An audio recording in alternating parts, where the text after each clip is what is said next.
اور اب آ کر کے تبلیغی جماعت پر بھی یہ بھی وہ بھی ٹیلی ویژن والے کل پرسوں میرے پاس آ گئے کہ جی اس طرح ائمۃ الحرمین کیا کریں گے؟ ائمہ حرمین یا کسی عربی مولوی سے کہتے ہیں تبلیغی جماعتیں خرافات والے قبوری جین ہیں، تبلیغی جماعت والے قبر والوں کو مشرکین کو لا کر کے نمازی بنایا، انہوں نے موحد بنایا۔ 6 نمبروں سے پہلا نمبر لا الہ الا اللہ، کلمہ توحید سے بڑھ کر کے اگر تمہارے پاس کوئی توحید ہے سعودیہ میں تو وہ بتا دو۔ کمزوریاں ہیں، کوتاہیاں اپنی جگہ پر ہے، یہ مدارس کی برکت ہے۔ دارالعلوم دیوبند قائم ہو گیا اور انگریز جب یہاں سے بھاگا، انگریز کے بھاگنے کے بعد ادھر دارالعلوم دیوبند ہے۔ آپ کو بتاؤں، مولوی آپ کو صاف نہیں بتائے گا، آپ کو بتا رہا ہوں صاف کوئی نہیں بتائے گا۔ آج افغانستان وہ بھی دارالعلوم دیوبند کی شاخ ہے، سب کو سبحان اللہ، کوئی بھی نہیں ہے، وہ الصلاۃ والسلام یا رسول اللہ والے بھی نہیں ہے، آپ سمجھ رہے ہیں، وہ یہ بھی نہیں ہے۔ اور وہاں جو ان کی حکومت آ گئی، سبحان اللہ سبحان اللہ، ایک چھوٹا سا ادارہ، وہ چھوٹا سا ادارہ لاکھوں میں کروڑوں میں کہاں پہنچے۔ عبد الرحمن سدیس دامت برکاتہ اللہ علیہ امام حرم جب وہ دارالعلوم دیوبند چلے گئے، کہنے لگے کہ کننا نسمع ان هناك جامعۃ کبیرۃ واللہ اول مرہ انا زرتها، پہلی مرتبہ میری آنکھیں ٹھنڈی ہو گئی، میں نے دارالعلوم دیوبند کو دیکھا پہلی مرتبہ۔ اس طرح مولویوں کو کہتے وہ کہتے تبلیغی جماعت، خرافات والی جماعتیں، قبوریین جماعتیں فلان۔ ہاں تبلیغ میں کچھ بھیڑ آ بھی گئے ہیں تو آ گئے ہیں، وہ تبلیغی جماعت کے نہیں ہیں۔ تبلیغی جماعت کو پتہ کر دو، تم بتا دو، اللہ کے فضل و کرم سے کمزوریاں ہیں، کوتاہیاں ہیں، لیکن کام کر رہے۔ میں عرض کر رہا ہوں کہ جب گورے کو نکالا، گورے کو نکالنے کے بعد بچوں میں اور بچیوں میں اور ان میں محنت مدارس کا شروع ہو گیا، بے کس بے سہارا، کسی حکومت کا کوئی سہارا ان کو، کوئی حکومت کی سپورٹ بھی ان کو حاصل نہیں۔ اور ادھر شیخ الہند حضرت مولانا محمد قاسم نانوتوی جنہوں نے دارالعلوم دیوبند، ان کے شاگرد مولانا محمود حسن، قرآن کا ترجمہ جس نے لکھا، محمود حسن کا شاگرد مولانا الیاس کاندیلوی، سب کو سو۔ جی ہاں تبلیغ والے بھی، آپ بھی اس کو بھی سوچیں، آپ بھی اس کو سوچیں کہ مدرسے ہی سے آپ کی بنیاد ہوئی، جماعت نکلی ہے مدرسے سے۔ اور ابھی آپ نے دیکھا کہ اس قسم کے فلم ایسے بے حیا، بے شرم، ننگی تصویریں، ننگے فلم جو حیا سے ایک ٹکے کا بھی ان کا تعلق نہیں ہے، حیا دار کچھ ممالک نے ان کی اجازت نہیں دی، ہمارے ملک میں یہ فلم نہیں چلے گا۔ سعودیہ نے، اس نے بن سلمان نے، میں محمد بن سلمان کہتے ہوئے میرے دماغ پہ ہو جاتا ہے، محمد بن سلمان نہیں کہتا، بن سلمان کہتا ہوں۔ محمد پر محمد کا نام جب آتا ہے دل و دماغ روشن ہو جاتے ہیں۔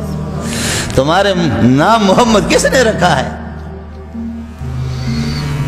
اور ہمارے اخبارات بھی ادھر کی تبلیغی جماعت پر پابندی لگی، تبلیغی جماعت پر پابندی لگی، تبلیغی جماعت پر۔ تو تبلیغی جماعت کیا؟ ان کا مشن وہی ہے کہ جو یہاں آپ کے پاکستان میں جو حکومت کی طرف سے یا اس قسم کے بے دین قسم کے لوگ، میرے پاس وقت نہیں آپ کو بتا، خدا کی قسم لاکھوں اور کروڑوں بے نمازی، چور، ڈاکو اور قاتل ایک ایک کر کے اپنے علاقے کے سردار وہ سے جانتا ہوں۔ میرے ملک کا سردار جو کئی لوگوں کے قاتل ہی قاتل، مجھے ٹیلی فون کیا، مولوی منظور آپ سے ملنا چاہ رہا۔ میں حیران ہو گیا کہ سردار مردار مجھ سے ملے، کہ آپ سے ملنا چاہ رہا۔ میں جامع فاروقیہ میں تھا، ادھر تو میں بھی 7-8 سال سے آیا، آپ سے ملنا چاہ رہا۔ میں نے کہا سردار صاحب آپ اور میں، کہا جی میں الگ تھا، میں تھا، تو تھا، لیکن اب میں بھی تو ہو گیا، تو بھی میں ہو گیا، اب ہم ایک ہو گئے۔ میں نے کہا وہ کس طرح؟ سردار صاحب آ گیا اور ہاتھ میں تسبیح ہے، سردار صاحب کی داڑھی میں نے دیکھی، حیران ہو گیا کہ میں نے وہ سردار کیسے تو مردار ہو گئے، کیا ہو گیا؟ اس طریقہ بریا کہ تیری روح نکل گئی تبلیغیوں کے قدموں میں۔ کہنے لگے کہ بس میں نے ایک ان کے سیروزہ ان کے پاس نکلا، ایک بیان سنا، اس کے بعد انہوں نے چلے میں مجھے منتقل کر دیا۔ چلے میں پھر ظالموں نے کہا کہ یہ سرداروں کے دماغ میں غرور ہوتا ہے، کھانا کھانے کے بعد کہتے برتن اسے دھلوا دو تاکہ غرور ٹھیک ہو جائے۔ کتنے قاتل، کتنے زانی،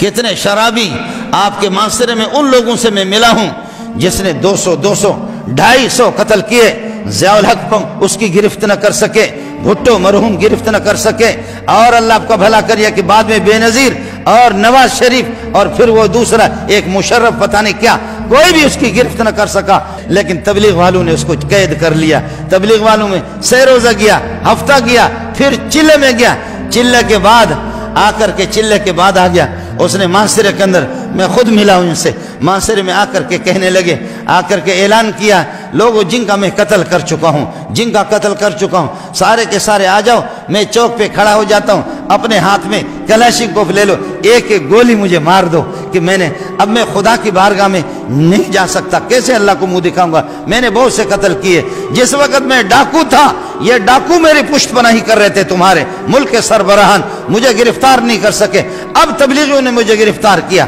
مجھے اللہ سے ملایا، اب میں چوراہے پہ کھڑا ہوتا ہوں، کوئی بھائی ہے، کوئی ابا ہے، کوئی چچا ہے، اپنے دل ٹھنڈا کرنے کے لیے ایک ایک گولی مجھے مار دو۔ جب اس نے اپنے آپ کو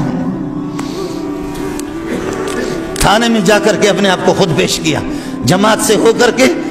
تھانے میں خود اپنے آپ کو پیش کیا، کہا تھانے کو اعلان کرو، معاشرے کے لوگ جمع ہو گئے تھانے کے دائیں بائیں، کہنے لگے جب ڈاکو تھا اور ڈاکو ہو بے غیرت ہو، تم نے بھی کچھ نہیں کہا، اب اللہ والا ہو گیا، ہم سب نے اس کو معاف کر دیا۔